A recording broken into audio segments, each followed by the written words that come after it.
Emang ada hubungannya ya integritas perusahaan Foxconn yang memproduksi produk Apple dengan globalisasi? Di video ini aku bakal ngebahas tentang perusahaan bisnis Foxconn yang memproduksi produk Apple lalu melanggar prinsip integritas pada globalisasi. Sebelumnya perkenalkan aku Nadia Inaya dengan NPM 0441213100 dari kelas 3C. Tanpa berlama-lama langsung ke video pembahasannya.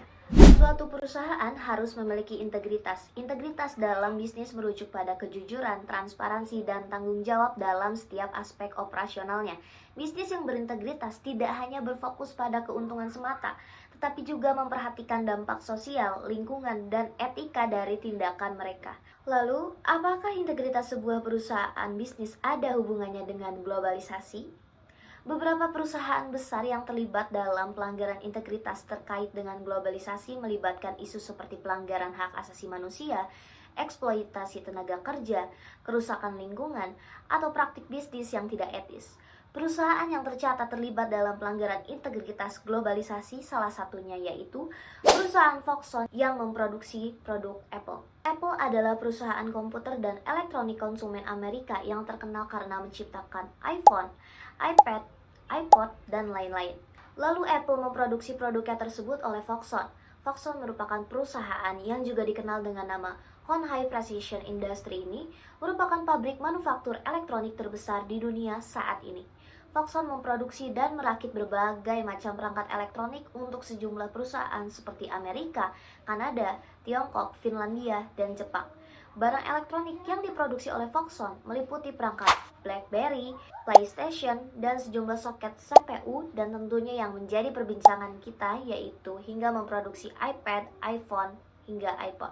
Tetapi perusahaan Foxconn yang memproduksi produk Apple ini terlibat dalam kasus yang kontroversi. Pada tahun 2010, pasca serangkaian aksi bunuh diri pekerjanya di pabrik Shenzhen, Foxconn dikritik oleh aktivis buruh yang menuduh perusahaan ini memberikan upah yang rendah dan memperbolehkan pekerjanya untuk bekerja melampaui batas lembur yang ditetapkan pemerintah. Akhirnya menjadi sorotan global karena sejumlah faktor berikut. Kita bahas satu-satu. Yang pertama, tekanan produksi yang ekstrim. Pabrik-pabrik Foxconn seringkali bekerja dengan target produksi yang sangat tinggi untuk memenuhi permintaan besar terhadap produk Apple, terutama selama peluncuran produk baru. Para pekerja seringkali dipaksa untuk bekerja berjam-jam, kadang-kadang lebih dari 12 jam sehari, dengan sedikit waktu untuk istirahat atau relaksasi.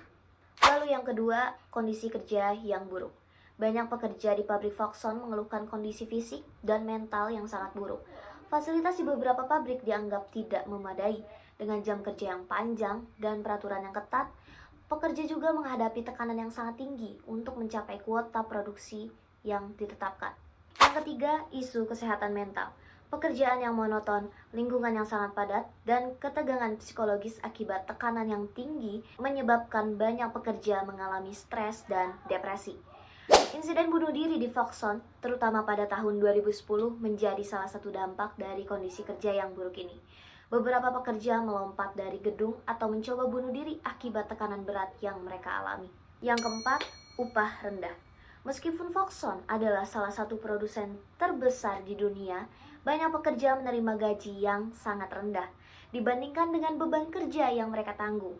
Terkait isu tersebut, ada dampak terhadap Apple. Meskipun Apple tidak secara langsung mengelola pabrik Foxconn, karena Foxconn adalah pemasok pihak ketiga, Apple tetap mendapat sorotan publik karena terlibat dalam rantai pasokan tersebut. Insiden bunuh diri dan protes dari pekerja menyebabkan tekanan internasional terhadap Apple. Ia memaksa perusahaan untuk lebih serius memperhatikan tanggung jawab sosial perusahaan. Sebagai respon terhadap insiden ini, ada beberapa langkah solusi untuk memperbaiki kondisi kerja di pabrik-pabrik pemasoknya. Yang pertama, meningkatkan audit etika dan standar kerja di pabrik-pabrik pemasok. Kedua, mengimplementasikan program kesejahteraan pekerja dan penerapan kebijakan yang lebih ketat untuk mengurangi jam kerja yang berlebihan. Ketiga, meningkatkan transparansi dalam rantai pasokan dan memastikan pemenuhan hak-hak dasar pekerja. Berikut beberapa sumber yang saya ambil untuk membahas tentang perusahaan Foxconn yang memproduksi produk Apple. Saya akhiri. Wassalamualaikum warahmatullahi wabarakatuh.